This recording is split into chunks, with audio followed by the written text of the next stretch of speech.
com todas as campanhas que acontecem no Outubro Rosa, você já entendeu que é sim muito importante a prevenção do câncer de mama. Mas o que ninguém te conta é que você que tem ou já teve câncer de mama pode ter alguns direitos. Nesse vídeo de hoje eu quero te contar 3 direitos financeiros que as mulheres que passaram pelo câncer de mama podem ter.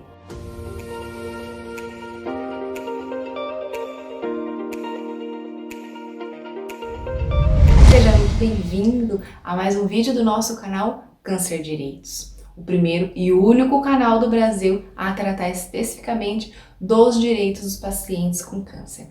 Eu sou Natália Scalabrini, a advogada e paciente oncológica. Esse que é um vídeo para prestigiar a campanha do Outubro Rosa vem com um aspecto diferente. Quero te amparar e te subsidiar de uma forma diferente, te apresentando os direitos que você pode ter em razão de ser considerada uma paciente com câncer de mama. A gente vai falar de 3 direitos e o último é o mais atrativo. Mas antes da gente começar, quero te pedir para já se inscrever no canal e deixar o seu like aqui nesse vídeo. Assim, eu te ajudo e você me ajuda a entregar esse conteúdo para mais pessoas. Porque assim o YouTube vai entender que esse conteúdo é relevante, que vai ajudar mais pessoas e aí ele vai aparecer lá na telinha do seu celular. Se você já me acompanha aqui há algum tempo, já sabe que a comunidade oncológica tem vários e vários direitos. A gente tem direitos médicos, direitos trabalhistas, direitos do consumidor,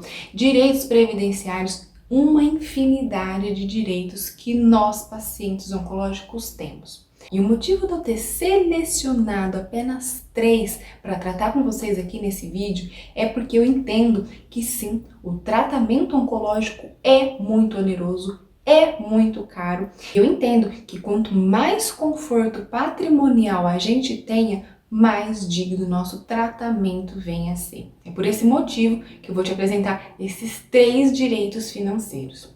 O primeiro deles é o direito à isenção de IPTU. Eu sei que existe bastante confusão sobre esse tema. E isso acontece porque o IPTU ele é um imposto municipal.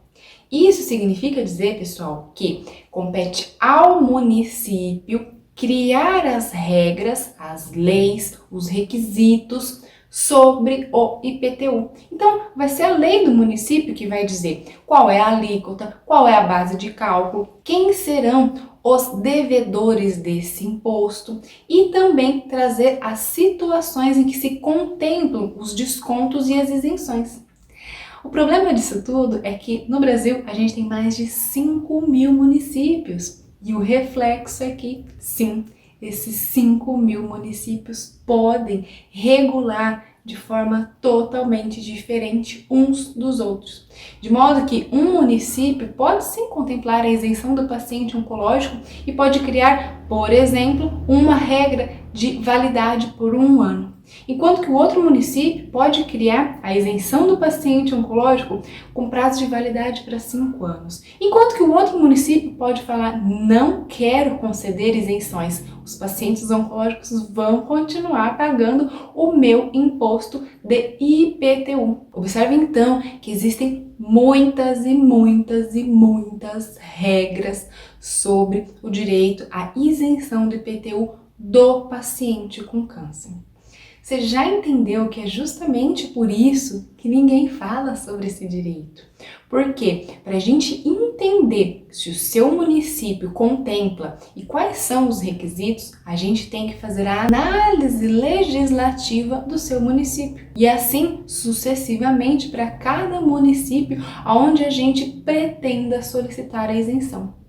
A consequência disso tudo é que é um trabalho muito extenso. E aí as pessoas simplesmente preferem ignorar e não comentam sobre esse direito que é tão positivo.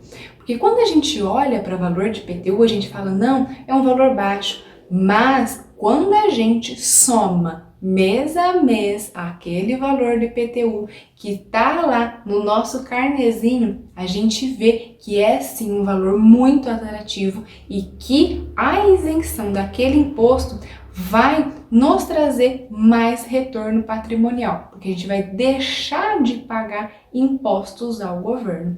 E isso se torna ainda mais atrativo quando a gente pensa que esse direito pode ser prorrogado para anos posteriores. Quantos anos? Depende da legislação do seu município.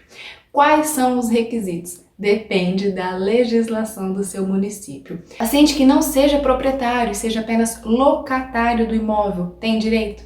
Depende da legislação do seu município. Dependentes com câncer que residam no imóvel, mas que não sejam o titular, o proprietário do imóvel, tem direito?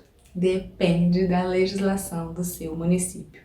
Você já entendeu aqui que para a gente falar de isenção de IPTU, a gente precisa sim se debruçar sobre as leis específicas do seu município. A gente sabe que é muito dificultoso para as pessoas que são alheias ao mundo jurídico ter acesso às leis municipais, porque é difícil saber até mesmo identificar qual a lei que vai contemplar esse direito. Então, ter acesso é difícil.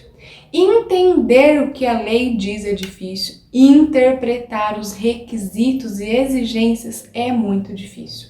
Foi por isso que a nossa equipe aqui da Câncer Direitos tem criado conteúdos exclusivos. Ninguém mais no Brasil cria esse tipo de conteúdo tão específico direcionado para paciente oncológico com análise legislativa de cada município. Quando você terminar de assistir esse vídeo, acessa as nossas listas de reproduções aqui no canal, que você vai encontrar uma playlist com análise legislativa de vários municípios. Se o seu município ainda não estiver lá e a gente não tiver analisado a sua legislação, deixa lá nos comentários qual é a sua cidade, porque as cidades onde nós tivemos mais público nos acompanhando pode sim se tornar a próxima cidade a ser objeto da nossa análise legislativa. Nosso segundo direito do vídeo de hoje é a isenção do imposto de renda. Se você acha que sabe alguma coisa sobre isenção de imposto de renda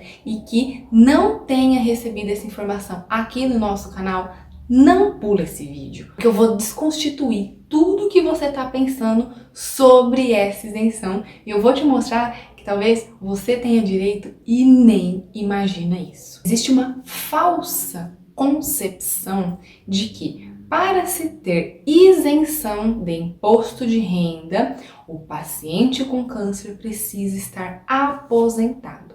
Eu quero te dizer que isso não é verdade.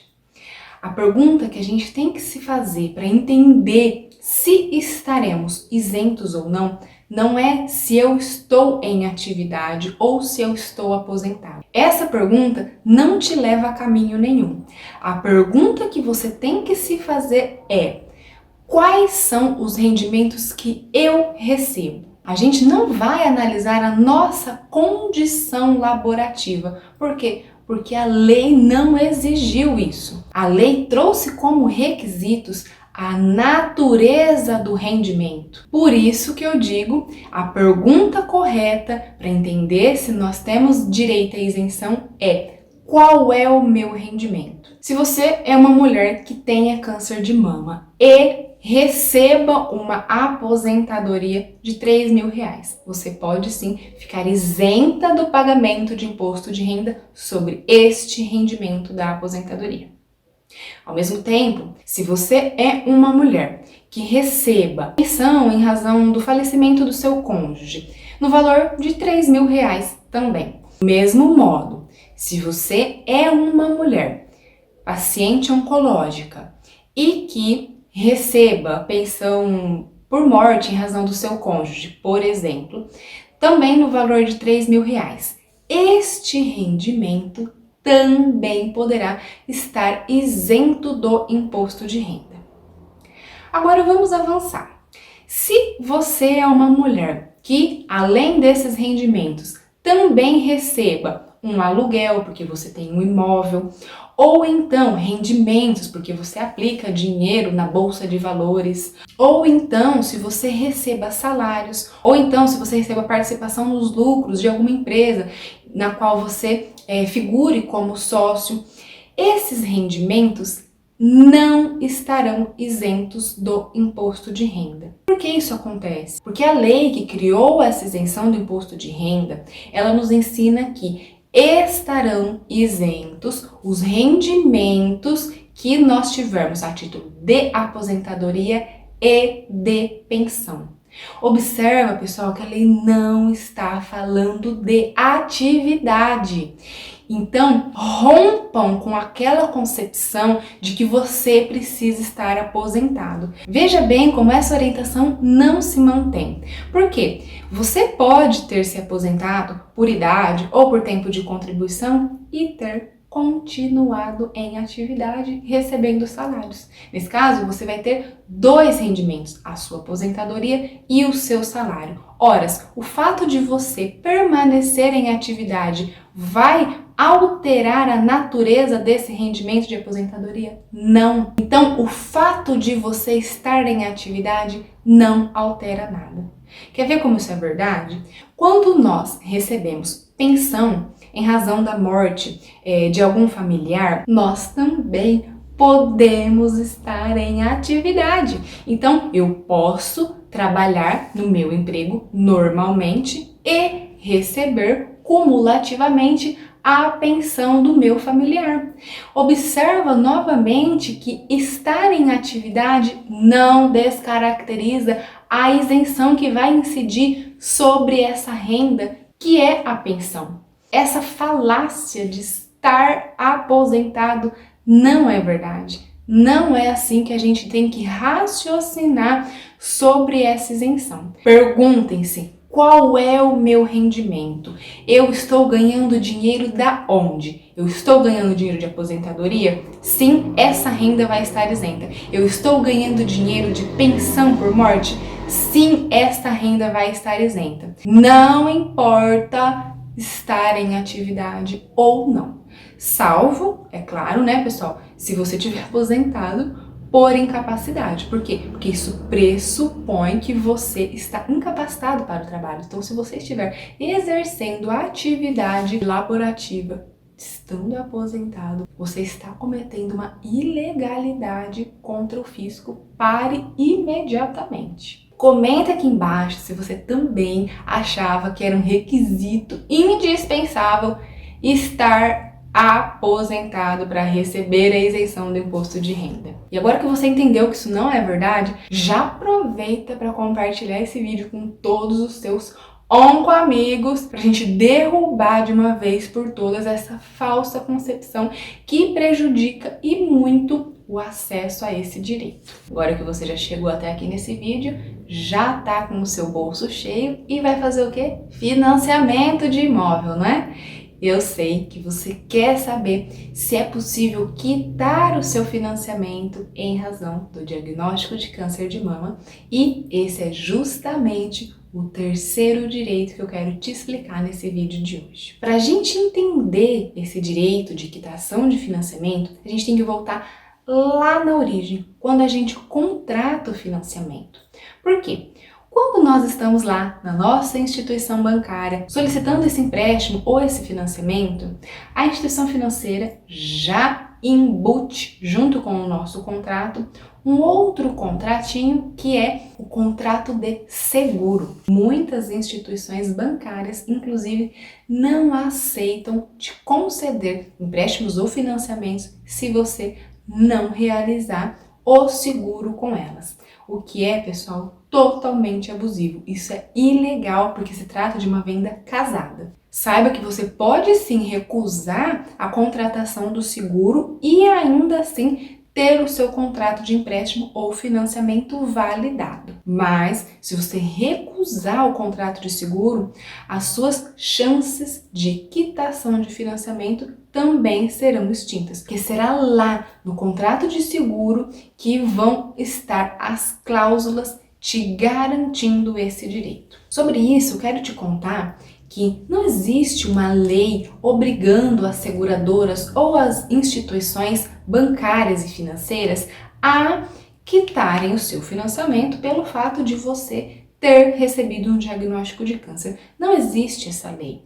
O que a gente tem que buscar na hora de garantir esse direito é o nosso contrato. Porque essa é uma relação consensual, em que duas partes vão dizer quais serão as suas obrigações e quais serão os seus deveres. Então, a obrigação do paciente enquanto contratante do seguro é arcar com as prestações mensais daquele contrato, enquanto que as obrigações da seguradora será indenizar diante de hipóteses específicas. Quais são essas hipóteses? O diagnóstico de câncer constitui uma delas? Isso depende. Depende do quê? Do que for contemplado no seu contrato. Por quê? Lembra que eu disse que essa é uma relação consensual? Isso significa que eu posso falar, não, eu não quero cobertura diante desse fato. Por quê? Na medida em que a cobertura aumenta, a minha contraprestação financeira também aumenta. Então é possível que eu, enquanto paciente, diga à seguradora, não, eu não quero cobertura sobre o evento incapacidade. E aí meu valor pode reduzir. Não, eu não quero cobertura sobre diagnóstico de doenças graves. E aí o meu valor pode diminuir. Olha, eu quero a cobertura apenas sobre o evento morte. Então, o valor será diferente. Essa comunicação é totalmente possível, é totalmente válida. O contrato não contemplar doenças graves, câncer ou invalidez não o torna nulo. Por quê? Porque isso é um acordo entre as partes. O que a gente não pode fazer é tentar obrigar a seguradora de um dever que não tenha sido estipulado no contrato entre as duas partes. Mas aí então a gente se pergunta, como eu vou ter acesso a esse direito que é a quitação de financiamentos? Esse direito vai nascer lá no seu contrato. Então, o primeiro passo para você identificar se você tem ou não esse direito é analisar o seu contrato de financiamento. Primeiro passo, observa se juntamente com o seu contrato de financiamento houve também a contratação de seguro. Se houve, você já cumpriu esse primeiro requisito. O segundo passo, então, é analisar esse contrato de seguro e verificar quais são os eventos que você contratou com a seguradora. Evento morte? Evento invalidez, evento doenças graves, tudo isso vai estar discriminado no seu contrato. Se você não tiver acesso, solicite cópia para a instituição, que eles são obrigados a fornecer uma cópia desse contrato a você. Grande parte desses contratos de seguro trazem como cobertura o evento morte. Alguns outros trazem sim a invalidez, alguns outros trazem doenças graves. E tem surgido no mercado nos últimos anos os denominados seguro mulher, que são destinados à cobertura de câncer de mama, útero e ovário. Como a gente vai saber se o seu contrato contempla isso? Analisando o seu contrato de forma individual. Aqui é importante que você entenda que o fato do seu contrato não trazer especificamente cobertura do diagnóstico de câncer não afasta a possibilidade de quitação. Por quê? Porque outros contratos prevêem doenças graves e aí a gente pode incluir o câncer, ainda que o câncer não esteja descrito no seu contrato. Outros contratos ainda contemplam a cobertura diante de invalidez permanente. Então, ainda que não se diga câncer expressamente no contrato, a gente pode sim, a depender, obviamente, das condições médicas desse paciente, se ele for enquadrado numa categoria de invalidez, será possível se o seu contrato contemplar essa possibilidade, ou ainda diante do evento morte. Entenda que não há regras do que se deve ou não exigir da sua seguradora. Essas regras vão estar discriminadas no seu contrato de seguro. Portanto, é fundamental que você tenha uma cópia desse contrato com você. Se o seu contrato contemplar alguma das hipóteses que eu mencionei aqui nesse vídeo, leve seu contrato para profissionais da área do direito para que sejam adotadas as medidas necessárias para se garantir a efetivação da quitação do seu financiamento. Aproveita para compartilhar esse conteúdo porque ele vai sim ajudar muita gente. Essa foi a nossa colaboração nessa campanha de Outubro Rosa. Hoje eu fico por aqui. Um beijo e até a próxima!